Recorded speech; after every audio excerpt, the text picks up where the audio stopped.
Jika Anda nonton film ini, saya ada pesan sederhana. 1. Tolong jadikan film ini sebagai landasan bagi Anda untuk menilai ataupun menjudge generasi SMA Negeri Plus Provinsi Riau beberapa tahun belakangan. Saya mau ikut andil dalam pembuatan film ini karena memang banyak sekali faktor yang melatar belakangi mengapa siswa SMA Negeri Plus Provinsi Riau belakangan ini mengalami penurunan kualitas. Selain diajak oleh figur-figur yang saya hormati,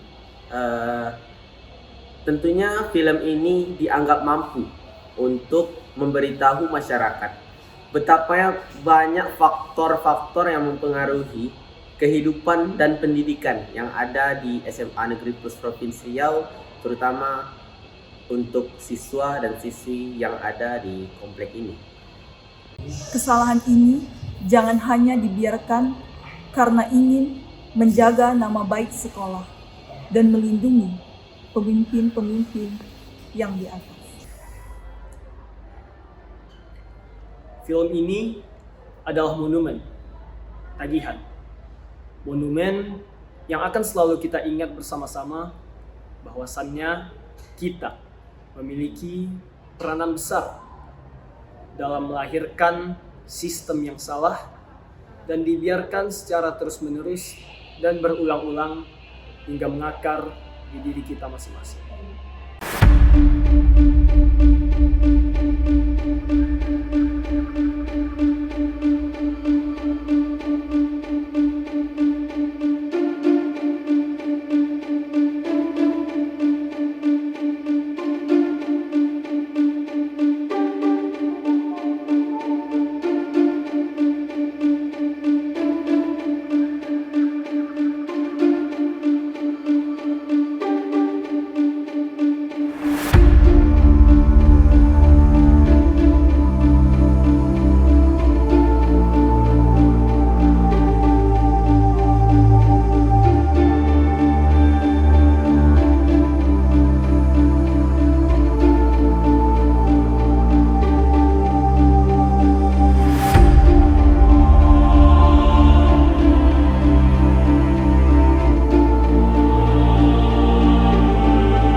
Mas Zarel, ujian.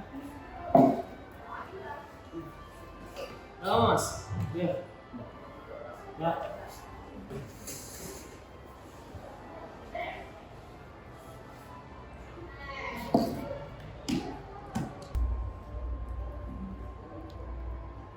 Belakangan ini banyak sekali ya hal-hal lucu yang terjadi di kampus kita ini. Betul, salah satunya kita acap kali dibanding-bandingkan dengan generasi terdahulu yang cemerlang dan gemilang. Dan sekolah ini menganggap kita sebagai penyebab menurunnya kualitas kampus kita.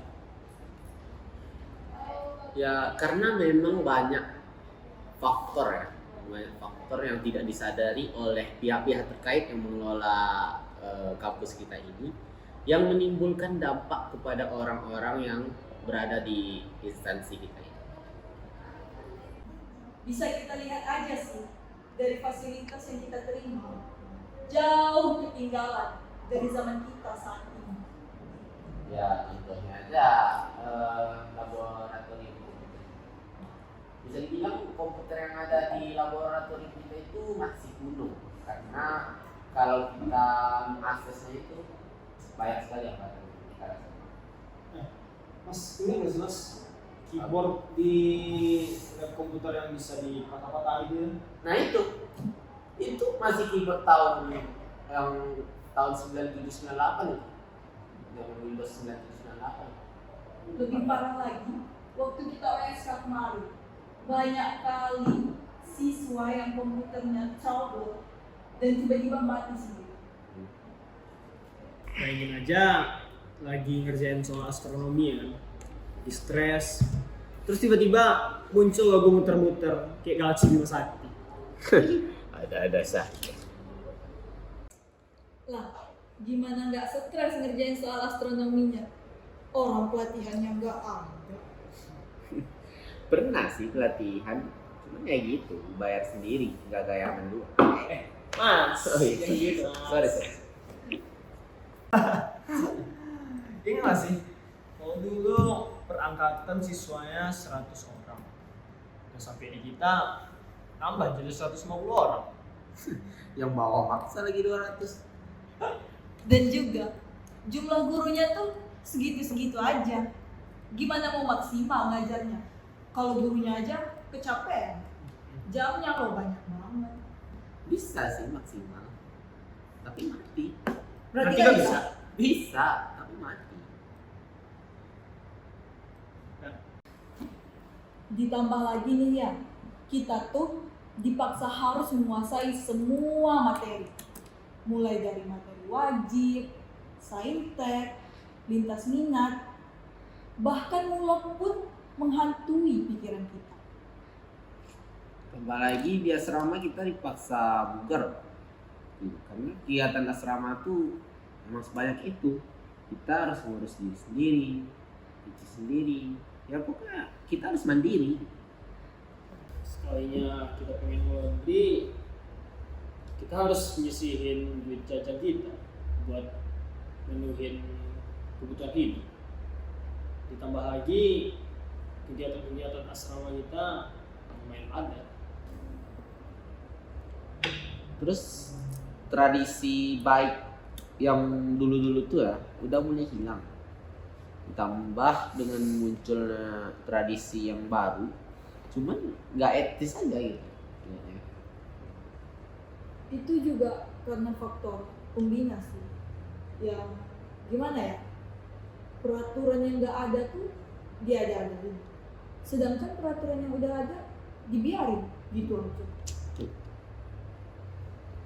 Terus juga tambah lagi kejadian kemarin, ada siswa yang sholat nggak pakai peci, terus kepalanya dipukul sampai harus batalin sholatnya lagi. Di sisi lain ada siswa yang nggak sholat tetap stay di asrama tapi nggak kenapa-napa. Jadi sekarang ini lebih baik kita sholat nggak pakai peci atau nggak sholat. Yang apa lah, yang baru-baru ini lah, ada siswa buat kesalahan kan, bukannya disuruh ngukir belangko pakai tanda tangan guru, malah mukanya yang diukir pakai pena sama pembina. Tambah lagi kan siswa itu katanya pengen masuk dinasan ya kan. Takutnya nanti bakalan ngurangin poin dia di tes kesehatan. Kalau kita flashback ke zaman dulu, sistem senioritas yang ada di sekolah ini itu dipergunakan untuk mendidik karakter para adik-adik yang ada di asrama.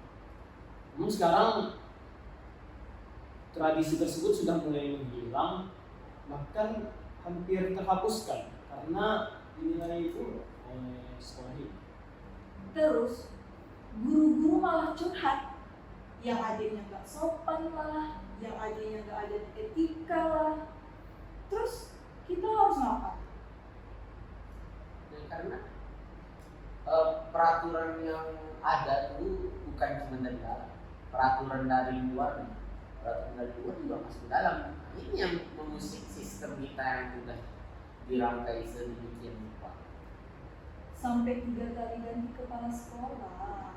Itu lagi-lagi karena apa? Ini karena ada peraturan dari luar yang masuk ke dalam dan mengusik sistem yang telah dirangkai sedemikian rupa. Ya, lagi-lagi kita harus balik lagi nih ke kondisi awal di mana kita harus menerima kondisi sekolah kita ini dengan bobroknya sistem yang ada di kampus kita. Di mana ya hal ini menjadi faktor utama menurunnya kualitas pendidikan maupun karakter siswa-siswi yang ada di sini. Ibaratnya tuh ya kayak apa? Kayak batu dilempar ke dalam lahar kan. Batu itu tidak akan nampak. Sama seperti kita nih sekarang karena kita berada di situasi yang emosi. Jadi kita nih sistem yang ada tuh nggak jelas. Karena lagi panas gitu kan. Berbeda dengan dulu, ibaratnya tuh kayak ini lahar ditimpa air ya. Laharnya akan berubah jadi batu. Nah, batu ini akan nampak. Nah, seperti itulah dulu. Berada di situasi kondusif. Ya sistem yang ada tuh memang seteratur itu. Ya, mungkin lagi-lagi kita harus bersabar dan menerima sistem yang ada. Yang paling penting, kita harus konsisten dengan tujuan kita. Karena mau seberusaha apapun, kita tak akan bisa merubah sistem yang udah ada sekarang. Yang bisa kita rubah hanyalah diri kita sendiri.